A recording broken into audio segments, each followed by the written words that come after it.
मैं हूँ Raghavendra Miskin, SK degree college Tadikoti, department of Hindi.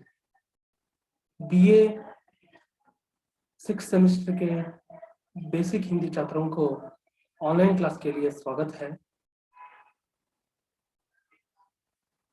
आपकी इस बार की सिलेबस में यात्रा संस्मरण करके जो टेक्स्ट बुक लगाया गया है, जिस टेक्स्ट बुक के अंतर्गत जो कई जो विशेषता से जुड़ी हुई है गद्य के साथ, जहाँ पूरी से पूरी यात्रा संस्मरण है, जहाँ व्यक्ति के साथ हम किस प्रकार अपनी पलों को बीतते हैं, जहाँ कोई जगह पे जाते हैं जिसमें हमको क्या एक्सपीरियंस होता है, जहाँ उसको ही एक वृत्तांत कहा गया है, जहाँ हम प्रवास के लिए जाते हैं, टूर के लिए जाते हैं, जहाँ पे हम टूर के लिए जाते हैं वहाँ पे कुछ ना कुछ खास अनुभव होते हैं। वही खास अनुभवों को लिखने का एक गद्य की विधा यात्रा संस्मरण है। तो यात्रा के दौरान क्या क्या मिल रहा है? तो यात्रा से सबसे पहले मनोरंजन मिलता है और नई परिसर का जो परिचय होता है, और जहाँ पे हमको अलग अलग जो भू स्वरूप देखने के लिए मिलता है, प्रकृति मिलता है, जनांग मिलता है, जाति व्यवस्था मिलती है और समाज मिलता है। तो ये होती है प्रवास करने से देश के नाना जो विशेषताओं को हम देख सकते हैं। हाँ, इसलिए कहा गया था ना, एक तो किताब पढ़ना है, नहीं तो देश को घूमना है। दोनों में एक करेंगे तो ज्ञान अपने आप आ जाएगा। तो इसी प्रकार यहाँ पे देश को देखने वाले सभी लोग जहाँ पे देखेंगे तो उसका अनुभव सीधा सीधा हो जाएगा। तो हम लोग आज सच्चिदानंद हीरानंद वात्स्यायन अज्ञेय जी का एक यात्रा वृत्त है, हम आज उसे देखने चल रहे हैं। तो देखिए, जहाँ सच्चिदानंद हीरानंद वात्स्यायन इन्होंने जिस यात्रा वृत्तांत का नाम देते हैं, देवताओं का आंचल कुलु, देवता का आंचल कुलु। तो जिस आंचल में हमको क्या मिल रहा है, तो देखो, मैं आपके सामने यहाँ पे बताने जा रहा हूँ कि कुल्लू प्रदेश कहाँ है। और या सबसे पहले अज्ञेय जी का परिचय देना मेरा विशेषता कहलाती है। हम यहाँ पे देखते हैं कि अज्ञेय कौन है और अज्ञेय जी की क्या विशेषताएं हैं, ये देखते चलेंगे और सीधा सीधा हमको समझ में आ जाती है अज्ञेय कौन थे।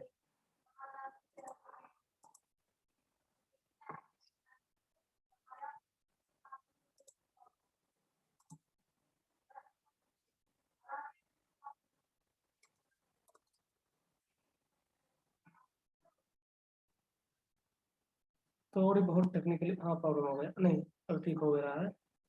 मैं आपके सामने अज्ञेय जी का परिचय बता रहा हूँ, आप थोड़ी बहुत जान लीजिए कि 1-2 मिनट के लिए आपको समझ में आ जाती है। जहाँ इनका जीवन के बारे में बतानी है, तो ये सच में बहुत ही पॉपुलर रहे, जनप्रिय रहे, नॉन।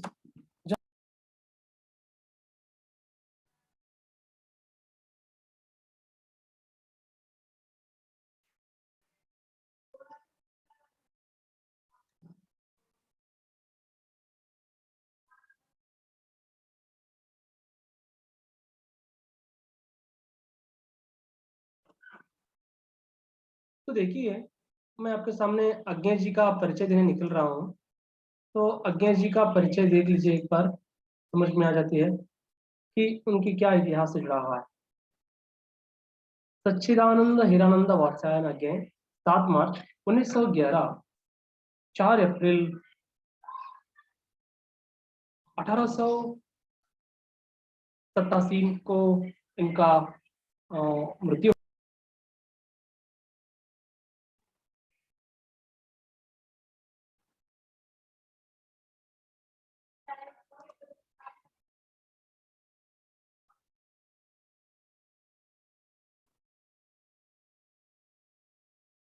तो देखिए, हम लोगों को अज्ञे जी का परिचय देख रहे थे। थोड़ी बहुत इंटरनेट की प्रॉब्लम हो रही है। ठीक है, अभी शुरू करते हैं। सच्चिदानंद हीरानंद वात्स्यायन अज्ञे, इनका जन्म कुशीनगर में होता है। ये बचपन से लखनऊ, कश्मीर, बिहार और मद्रास में बीते हुए कई पलों को, और इन्होंने बीएससी करके अंग्रेजी में एमए करे थे, और वे क्रांतिकारी आंदोलन से जुड़े हुए बम बनाते हुए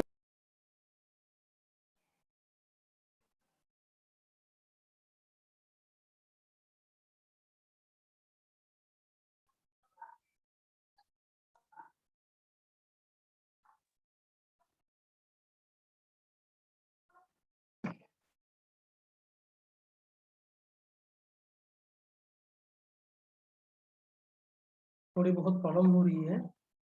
मैं फिर से कोशिश कर रहा हूँ।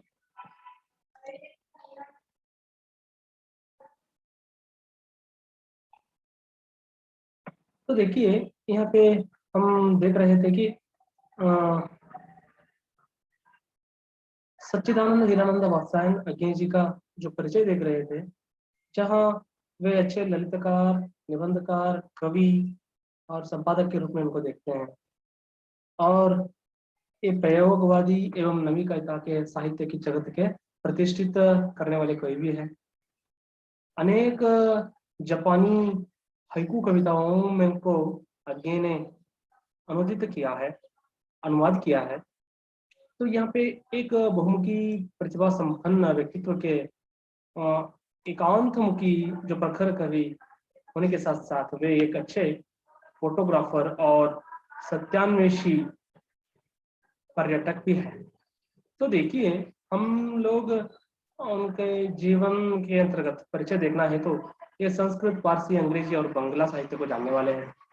और 1925 में वे पंजाब से एंट्रेंस की परीक्षा पास की थी, और ये बीएससी करके फॉरेन जो लाहौर में जो फॉर्मन कॉलेज के छात्र भी बने थे। इन्होंने एक बात तो यहाँ पे बताते हैं कि इनकी गतिविधियां ही एक विशेष थी, जहां वे सैनिक के रूप में भी काम किया, विशाल भारत नामक पत्रिका में संपादक भी काम किया, इलाहाबाद में इनका ऑल इंडिया रेडियो में नौकरी को भी स्वीकार कर लिया, और जो कई विश्वविद्यालयों में इन्होंने प्राध्यापक बनकर भी गए। तो ये है, और इनकी प्रमुख कृतियां तो बहुत कुछ है। हम कहानियों के संदर्भ में बोलते हैं तो उनका विपत्त का परंपरा, कठोर की बात, शरणार्थी देखते हैं। और कविता के संदर्भ में भग्नदूत, चिंता, इत्यालम, हरिघास पर क्षण भर, बाबा अहेरी, इंद्रधनुष रौंदे हुए थे, अरे वो करुणा प्रभामय, आंगन के द्वार पर, कितने नावों में कितने बार, हाँ, क्योंकि मैं उसे जानता हूँ, सागर मुद्रा, पहले मैं सन्नाटा बनता हूँ, महावृक्ष के नीचे, नदी के बांक पर छाया, प्रेजन डेज एंड अदर पोएम्स, ये तो इनकी बहुत ही विशेष रहा है। तो देखो, इनकी कितनी नावों में कितनी बार नामक कृति के लिए क्या मिला है, भारत की सर्वश्रेष्ठ साहित्य में दिया जाने वाली जो पुरस्कार है, ज्ञानपीठ पुरस्कार को दिया गया है। इन्होंने यात्रा तंत्र को भी लिखे हैं, अरे ये यावर रहेगा ये याद, एक बूंद सहसा उतरी, ये इनकी बहुत कुछ है। और कई यात्रा तंत्र लिखे हैं, निबंध लिखे हैं, आलोचना लिखे हैं, संस्मरण, डायरिया, विचार गद्य, नाटक, जीवनी, इनकी सबसे खास रूप में लिखने वाली साहित्य भी रहा है। तो ये इनका परिचय है। आज हम इनके द्वारा लिखा हुआ एक छोटी सी यात्रा वृत्तांत को देखने चल रहे हैं। तो यात्रा वृत्त के संदर्भ में हम देखते हैं देवताओं के आंचल कुलू। तो ये कुलू प्रदेश कहाँ आता है, आपकी जानकारी के लिए मैं यहाँ पे दिखाता हूँ। कुलू, कुलू अ, जो कुलू इन मनाली, जहाँ पे ये मनाली में दिखाई देने वाली best place in Kullu Manali. तो ये सबसे अलग और खास प्रयास दिखाई देता है, जहाँ हम लोगों को बताना चाहिए कि देवताओं का आंचल कैसा होता है, ये खास तौर की जो बात है यहाँ पे, जहाँ कुल्लू प्रदेश है,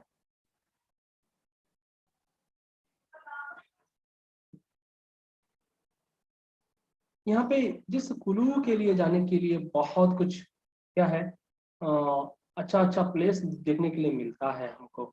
कुल्लू में जो बहुत सारी जो मंदिर है, यहाँ पे आपके सामने दिखाई दे रहे हैं, ये कुल्लू की एक मंदिर ही है। तो हर एक विशेषताएं यहाँ पे देखने के लिए मिलता है। तो देखो, जिस कुल्लू के देखने के बाद ऐसे एक मनमोहक दृश्य हमको देखने मिलता है कि हमको भी एक बार, कभी जीवन में एक बार जाकर देखने का मन होता है। तो ये असल में मनाली के करीब है। तो हम लोगों को मैप रीडिंग भी यहाँ पे कर सकते हैं। मैप रीडिंग से इसे करेंगे तो बेहतर लगेगा कि यहाँ पे जाना किस प्रकार होता है और कितने दूरी पर का होता है। आप लोगों के लिए मैं सीधा सीधा थोड़ी बहुत मैप का भी रूप में भी हम देखते हैं। मैप के माध्यम से भी हम पढ़ सकते हैं कि कैसे कैसे जो प्रदेश है, हमको देखने के लिए आराम से बैठे बैठे ही पूरी कुल्लू का कुल्लू का जो है प्रदेशों का क्या कर सकते हैं, देख सकते हैं। तो देखो, थोड़ी बहुत इंटरनेट की प्रॉब्लम की वजह से हम पहुंचना नहीं हो रहा है, फिर भी हम कोशिश कर रहे हैं कि कैसे कैसे प्रदेश होते हैं कुल्लू में, जहाँ पे वो जो बर्फीले पहाड़े हैं और सभी लोग वो बर्फ देखते ही खेलने का मन आ जाता है। तो मनाली में वो विशेष है। उसके साथ साथ आपको यहाँ पे मैं पढ़ते जाऊंगा तो समझ में आ जाएगा कि कुल्लू प्रदेश कितना बेहतर है, जो मनाली का करीब है। तो ये मनाली का सर्वश्रेष्ठ कहलाने वाली एक विशेषता रही है। तो देखो, हम लोगों को यहाँ पे जाना जरूरी होता है कि यात्रा हम किस प्रकार करते हैं, हम किस प्रकार से शुरू करनी है। हाँ, कुल्लू इन मनाली, शायद आप सभी को स्क्रीन दिखाई दे रहा है। तो आप ये हिमाचल प्रदेश में दिखाई देता है। आपको क्वेश्चन पूछा जाता है कि कुल्लू प्रदेश किस राज्य में आता है, तो आपको सबसे पहले ये बताना होगा कि ये हिमाचल प्रदेश में आता है। तो मनाली कुल्लू प्रदेश का है। तो देखो, जहां हम एक रूट के मुताबिक चलते हैं, जहाँ पे हम देख रहे हैं कि ये मनाली है, तो ये मनाली के नजदीक ही सारी प्रदेशों जो है वो देखने के लिए मिलते हैं। तो ये कुल्लू टेम्पल हो या हिमाद्री, हाँ, तो एक एक करके हम देखते जाते हैं कि कुल्लू कहाँ पर आता है। और मैं आपको पढ़ते जाऊंगा तो समझ में आ जाती है कौन कौन सी जो पॉइंट है, मैं बताता जाऊंगा, आप सभी वहाँ पे देख सकते हैं। यहाँ से देवताओं का आंचल आरंभ होता है। इसका बड़ा बढ़िया प्रमाण यह मिलता है कि मानवों का सृष्टि मोटर की देवताओं की दृष्टि से मानव के पीछे पीछे चलना पड़ा। तो मंडी से कुल्लू, कहाँ पे, जो मंडी से कुल्लू जाना होता है। तो हम मंडी से कुल्लू जाने के लिए जो प्रदेश है, हम निकलते हैं तो व्यास नदी का पास करना पड़ता है। देखो, यहाँ पे व्यास नदी है, तो हमको व्यास नदी आसान रूप में यहाँ पे दिखाई दे रही है। तो ये जो पानी का जो दिखाई दे रहा है, जो ये पानी यहाँ पे देखो, हाँ, आपको यहाँ पे व्यास नदी सीधा सीधा दिखाई देती है कि कहाँ पे हो सकती है। ये व्यास नदी है जो इसका हिमाचल प्रदेश का ही एक रूप में हम देखते हैं, और कई जो वन विहार के लिए भी बहुत ही खास तौर पे दिखाई देते हैं। हाँ, तो देखो, अ, जो बहुत सारी जो मंदिर है वो भी दिखाई देते हैं। जो व्यास नदी की रस्सी जुलना पुल पार करना पड़ता है सबसे पहले, और पुल पार करने के बाद उसे निकलते हैं लारी 4 मिलकर की रफ्तार से तेज न चले। इसका प्रबंधन यह किया गया है कि पुल का चौकीदार अपना पीठ पर एक थत्ती टांगे की तरह चलना जरूरी होता है। तो देखो, हमको यहाँ बहुत कुछ जो देखने के लिए मिलता है, जो प्रदेश है वो सबसे खास है। हाँ, जहाँ पे 4 मीली जो बहुत ही धीमी धीमी से चलना पड़ेगा, क्योंकि यहाँ पे रहने वाली जो प्रदेश है बहुत ही सूक्ष्म है। सभी लोग जैसे चाहे वैसे, ये हम जाकर ऐसे आएंगे, ऐसी तो बात नहीं हो सकती। वहाँ पे बहुत ही जो और क्या बोलते हैं, बहुत ही छोटी रास्ताएं दिखाई देते हैं, और जो रास्ताएं इतनी ही अच्छे होते हैं। और जहाँ पे कुल्लू और मनाली अ, हम देखते हैं तो एक धरती का स्वर्ग के रूप में हम उसे मान लेते हैं। और यहाँ पे आपको कुछ बातें और भी जाहिर कर दूंगा।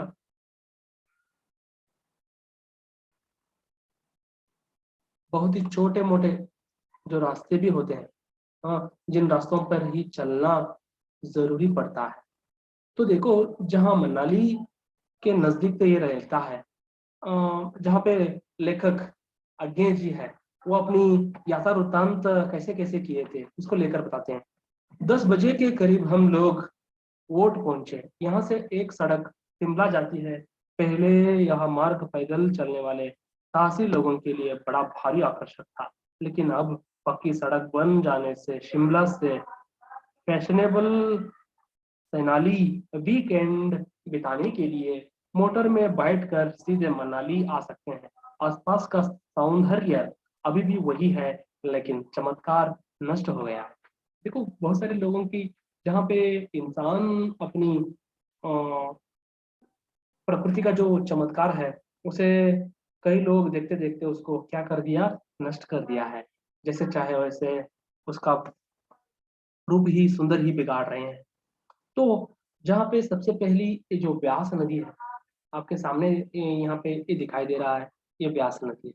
हाँ, तो ये ब्यास नदी के मुताबिक हम देखते हैं कि यहाँ पे जो ये नीला सा जो प्रदेश है, ये जो बीता हुआ जो प्रदेश है, ये सभी ब्यास नदी है। जिस ब्यास नदी में निकलते हैं, तो ये एक ओल्ड मनाली है। और जहाँ पे ये मनाली प्रदेश है, तो ये मनाली के नजदीक ही रहने वाली कुल्लू प्रदेश है। तो ब्यास नदी के किनारे इस सुंदर किंतु कहीं कहीं खतरनाक सड़क पर बढ़ते हुए हम लोग 12 बजे तक कुल्लू पहुंच गए। तो यहाँ पे 12 बजे जब पहुंचने के बाद इन्होंने वहां पे क्या क्या देखिए। कुल्लू प्राचीन हिंदू सभ्यता का एक गहरा अ, जो प्रदेश है।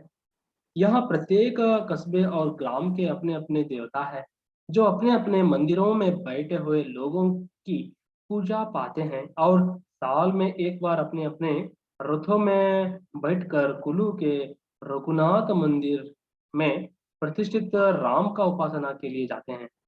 तो देखो, वहां पे सबसे खास रहने वाली रघुनाथ मंदिर है। तो रघुनाथ मंदिर के लिए ये निकलते हैं, तो वहाँ पे कुछ इनको देखने के लिए मिलता है। तो देखो, जिस रघुनाथ मंदिर में,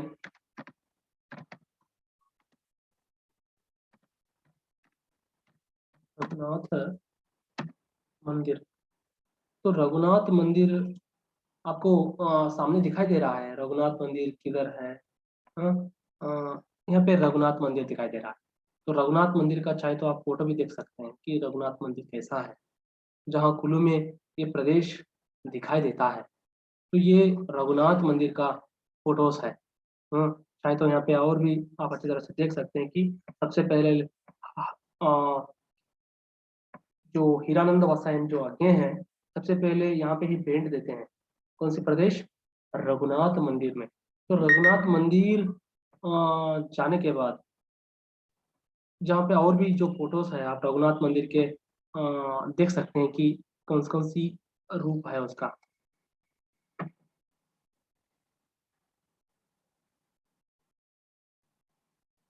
ये मंदिर रामचंद्र जी का है।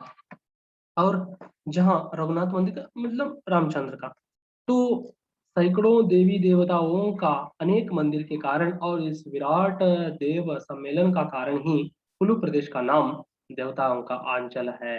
यानी कुल्लू प्रदेश में बहुत सारे मंदिर होने के कारण ही इसे देवताओं का आंचल कहने वाले हैं। तो वैसे ऑफ द गॉड्स, तो ये असंख्य देवी देवताओं का ये क्या है, एक स्पॉट बन गया है, इसलिए ये सबसे विशेष है। और विजयी राम का उत्सव होता है यहाँ पे। किसका? जो दशहरे में, दशहरे में किसका होता है?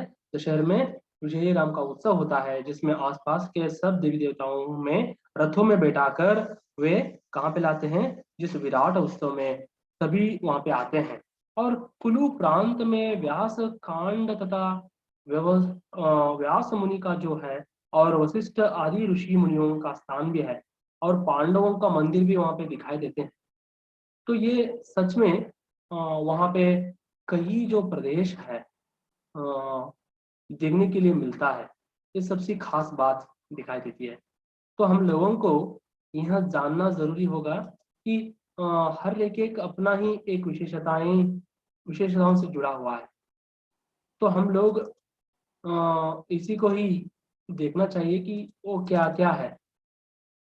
तो ये यहाँ पे आपके सभी के सामने एक कुल्लू मंदिर का एक रूप दिखाई दे रहा है। और हम आगे चलते चलते देखते हैं तो जहाँ रघुनाथ मंदिर है, राधा कृष्ण टेम्पल है, श्री राम टेम्पल है, शावी मंदिर है, और वहाँ पे गुरुद्वार है, और मणिकाकर्ण जो टेम्पल है। तो आगे जाकर लेखक बताते हैं जो मणिकर्णिका टेम्पल को भी जाते हैं ये। तो कुल्लू प्रांत में ये पांडव और मंदिर है, भीम की पत्नी हिडिंबा देवी की पूजा पाती है। तो ऐसी कई जो देवताओं का है वहाँ पे अ, इस इसमें जिस यात्रा के संदर्भ में, दशहरा के संदर्भ में कई यात्रा के लोग वहाँ पे आते हैं। तो कई तरह तरह के जो ग्राहक वहाँ पे, ग्राहक और विक्रेता दोनों वहाँ पे मिल जाते हैं। तो रंग बिरंगे कंबल मिलते हैं, पट्टी पट्टियां मिलते हैं, पश्मिनी मिलते हैं, चारों और अन्य प्रकार के खेल मिलते हैं, लीची, मृग की, भाग की, सभी प्रकार की बर्फ के भाग जो देखने के लिए मिलते हैं। और तरह तरह के चीजें देखने के लिए मिलते हैं, लड्डू खिलौने मिलते हैं, सब कुछ मिल जाते हैं। तो ये सबके लिए वो खास दिन रहा है, दशहरे का दिन। और हम देखते हैं कि मनाली जो नामक एक पक्षी है। मनाली क्या है? एक कटराई से चलकर मोटर कल तक चलते हैं तो वहाँ पे मनाली यानी मनाली के नाम से मुलाग नामक पक्षी से पाया जाता है। यहाँ पे पेजेंट जाति का जो हिमालय है, यहाँ पे एक पक्षी अत्यंत सुंदर है।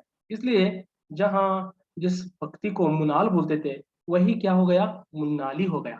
तो ये मनाली सबके लिए दो बस्तियां हैं वहाँ पे देखने के लिए मिलता है, वो भी सबसे खास है। एक एक चमत्कार के खासी गांव है, जहाँ अ, लेखक आगे भी जाकर आते हैं। रोहतांग, उसके बाद वे रोहतांग की जोत पर व्यास कुंड में जाते हैं। तो व्यास कुंड वहां पे देखने के बाद ऐसा लगता है कि जिस व्यास कुंड में आप एक कपड़े में चावल बांध कर जिस पानी में फेंक देंगे, तो सीधा सीधा वो उबल कर सीधा सीधा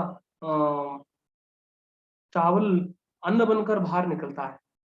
तो देखो, जहाँ पे वो पका हुआ चावल हाथ में मिल जाता है, इतनी वहां पे जिस गर्मी पानी से वो देखने की एक बात दिखाई देती है। और उसको देखकर ही बहुत को मन को बहुत शांति भी मिलती है। और आप जितना भी खा सकते हैं सब कुछ वहां पे, कई लोग का संतर्पण भी होता है, न संतर्पण भी होता है, तो ये बात भी है।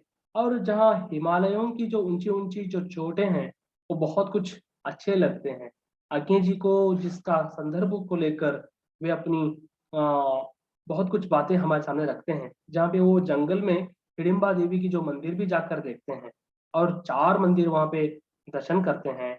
और देवी का जो चूल्हा का नामक से प्रसिद्ध रहा है, तो हिडिंबा जहाँ भीम की पत्नी बोलते हैं। तो हिडिंबा की देवी का भी वहाँ पे क्या है, मंदिर है। वहाँ पे मनुष्य भून भून कर अपना भोजन तैयार करती है। तो ये बातें यहाँ पे दिखाई देती है। तो इसके बाद हम देखते हैं, मैं मनाली आया तो था स्वास्थ्य लाभ करने, लेकिन सबसे बड़ी आकांक्षा यही थी कि एकांत में रहकर एक बड़ा सा उपन्यास लिख डालूं। जेल में रहते हुए उसका ढांचा तैयार हुआ था और वह मैंने अंग्रेजी में पूरा लिख भी डाला था। लेकिन जेल के 4 वर्षों ने मुझे यह भी दिखा दिया था कि उसमें अभी लड़कपन पड़ोत है। एक बड़े कैनवस पर मैंने एक विद्रोही के पूरे जीवन का चित्र खींचा कि कोशिश की थी कि जहां तक चित्र का संबंध था काफी सच्चा उतार पड़ा। तो देखो, इन्होंने पता नहीं था, इन्होंने बॉम्ब तैयार करते हुए मिल गए थे ब्रिटिश अधिकारियों के हाथ में। इसलिए अ, जो ईस्ट इंडिया कंपनी की जो कोर्ट है इनको सजा सुनाती है कि 4 साल तक वे जेल में कैद रहे। उसके बाद जब वे बाहर निकलते हैं तो बाहर निकलने से पहले ही वे एक नॉवेल लिख कर रखे थे अंग्रेजी में। तो वो बाहर आने के बाद उसे जो खुशी, जो स्वास्थ्य के लिए इन्होंने देखने के लिए, देखो कुछ लोग आराम करने के लिए ही कुछ प्रदेशों को जाते हैं। जैसे हम कुछ लोग ऊटी को ले जाते हैं जो गर्मियों के दिन में खासकर। तो इसी प्रकार खास तौर पे कई लोग हैं, जो दिल्ली के लोग हैं, वो हिमाचल और प्रदेश के कई जो प्रकृति की हिमराशि के तो पहाड़ी प्रदेशों में जाकर अपना जीवन कुछ दिनों के लिए बिता कर आते हैं। ये खास बात रही है तो मनाली की। तो ये ऐसी भारतीय संस्कृति और सभ्यता से जुड़ी हुई जो एक हमारी जीवन परंपरा में ये बहुत बड़ी खास बात है। इसलिए वे बाहर आने के बाद अपने अनुभवों के साथ हिंदी में लिखना, उपन्यास के संदर्भ में जीवन की कई जो घटनाएं हैं, दर्शन है, उसे बताना चाहते हैं। ये परिचय जो सभी कुछ सभ्यता दिखाती है। तो मनाली जमा था, तो मनाली की स्थिति के कारण नहीं, एक सौंदर्य का कारण भी है। तो इसको देखकर बहुत ही कवि के मन है इनका सहृदयी है, इनको देखकर बहुत मन में शांति और एक आनंद आता है। तो ये सच में इनको बहुत कुछ अच्छा लगता है जो मनाली प्रदेश को देखकर। तो ये मनाली की बात यहाँ पे हम जानना बहुत जरूरी है। जहाँ तक हम मनाली को नहीं देखते तब तक हमारी भी मन में ऐसी ही खासी बताई देती है कि हम भी कुछ ना कुछ हमारे जीवन को सार्थक करने के लिए बहुत कुछ प्रदेश है, उसे देखना, प्रयत्न प्रयास करना बहुत जरूरी है। ये खासतौर पर हम लोगों को इनके माध्यम से इनकी स्मृति और जीवन की बातें हमारे सामने सम्मुख रखा हुआ है। तो ये हम सभी के लिए एक प्रचोदनकारी है और हमको भी इसको देखने के बाद, सच में इसे देखने के बाद बहुत कुछ हमारे अंदर भी एक आश्चर्य और बहुत कुछ सौंदर्य से छुपा हुआ कुल्लू प्रदेश, आप यहाँ पे देख ही रहे हैं कि कुल्लू प्रदेश किस प्रकार है। बड़े बड़े पहाड़ है, पानी बीच में निकल रहा है और कभी भी हरे भरे से रहने वाली जो चित्र दिखाई देते हैं। और जहाँ पे देखो लेकर कह रहे थे कि वहाँ के रास्ते बहुत ही छोटे रास्ते हैं, जो कंदर बहुत रहते हैं, बहुत ही धीमी धीमी से जाना पड़ता है। और ये वहाँ पे रहने वाली मंदिर, कुल्लू के जो मंदिर है, खास तौर पर ये दिखाई देते हैं। हम लोगों को इसकी जानकारी रखना बहुत जरूरी है। कुल्लू हम जितना देखेंगे उतना और भी सौंदर्य से जुड़ा हुआ है, जहाँ पे हम एक बार देख कर आने से ही मन और भी संतृप्त पाई जा सकती है। इसलिए हम लोगों को हमारी भारतीय संस्कृति और सभ्यताओं को देखना भी जरूरत है। तो ये खास तौर पर वहाँ पे रहने वाली कई मंदिरों का जो चित्र आपके सामने मैं प्रस्तुत कर रहा हूँ। इसके बाद हम फिर से देख सकते हैं कि क्या क्या यहाँ पे विशेषताएं जुड़ी हुई है। तो आमतौर पर हम लोगों को जो ये प्रदेश है देख कर आए हैं, तो ये सबसे खास रहा है। इसलिए हम देखने का एक बार प्रयास करेंगे। फिर से हम कल की क्लास में से अगली जो यात्रा संस्मरण है, एक नई यात्रा को लेकर फिर से हम बात करेंगे। इतना काफी है।